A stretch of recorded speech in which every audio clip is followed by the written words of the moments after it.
इसके बाद दूसरा, पति पत्नी का रिश्ता टूट गया पाप की वजह से। शुरू से ही ऐसा हुआ आ रहा है। परमेश्वर ने आदम और हवा को कहा था ये फल मत खाना, उन्होंने वो फल खाया और वो फल खाने की वजह से प्रभु ने कहा था तुम मर जाओगे। मरा क्या? रिश्ता, उन दोनों के बीच का जो रिश्ता था, आदम और हवा का जो ईश्वर के साथ रिश्ता था, तो वो पहला रिश्ता ईश्वर के साथ टूटा। अब दोनों के जीवन में क्या आ गया? पाप। आज देखो पति पत्नी का रिश्ता कैसा है। पति पत्नी को क्यों बनाया जाता है? ताकि वो एक दूसरे के लिए हैं। लेकिन आज हर पति पत्नी का कंप्लेन कैसे है? किसको भेजा है मेरे नसीब में? किस व्यक्ति को आपने भेजा है प्रभु? सजा देनी थी तो कोई और तरीके से दे देते। ये क्या तरीका है? आज लोग विवाहित जीवन को, अपने पति पत्नी को इस तरह से देखते हैं। हर व्यक्ति को ऐसा लगता है कि सबसे ठीक ठाक पति, सबसे ठीक ठाक पत्नी मेरे को ही मिली है, बाकी सबकी अच्छी है। ये क्यों ऐसा विचार आता है? पाप। इसीलिए आज एक्स्ट्रा मैरिटल अफेयर्स हैं। क्यों? क्योंकि पति पत्नी का रिश्ता वैसा नहीं रहा है। और ये किसकी वजह से हो रहा है? पाप। आज किस प्रकार का आदर मिलता है? आदर, सम्मान। आज पति लोग पत्नियों के साथ कैसा बात करते हैं? क्या सोचते हैं उनको?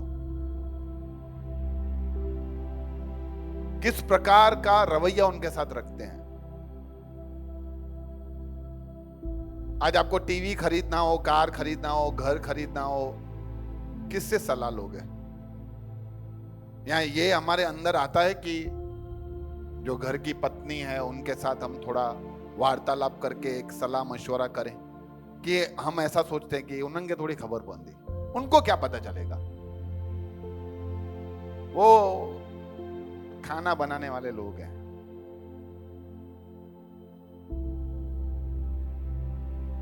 एक बार एक व्यक्ति ने अपने घर से काम वाली बाई को निकाल दिया। मैंने पूछा क्यों? बोला मेरी शादी हो रही है ना। मेरी शादी हो रही है? तो मैंने बोला हो रही है तो बोला बस वही आके घर के काम करेगी ना। आप सोच रहे हो एक विवाह में जाने से पहले ही उनका सोच कैसा है, और फिर ये लोग सोचते हैं कि हमारा विवाह बहुत अच्छा चलेगा। तो ये प्रॉब्लम है, ये रिश्तों में प्रॉब्लम आ गया।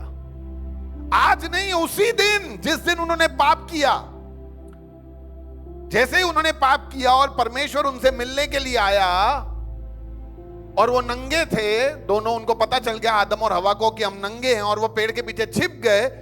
तो प्रभु ने पूछा कि तू कहां है? तो आदम ने कहा कि हम यहां पेड़ के पीछे छिप गए हैं क्योंकि हम नंगे हैं। तो प्रभु ने कहा तुझे किसने बताया तू नंगा है? क्या तूने वो फल खा लिया जो मैंने तुझे मना किया था? आदम, अरे ये स्त्री, अरे बायरच प्रभु को दिखा,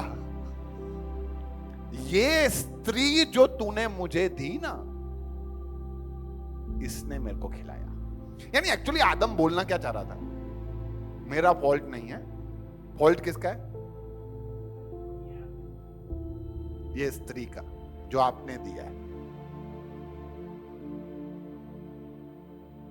यानी ये ऐसा कहना चाहता है कि ईश्वर तेरे से गलती हो गई है, गलत स्त्री को तूने मेरे को दे दिया है। उसी दिन से उन्होंने इल्जाम लगाना शुरू किया। जबकि एक पति को कैसा होना चाहिए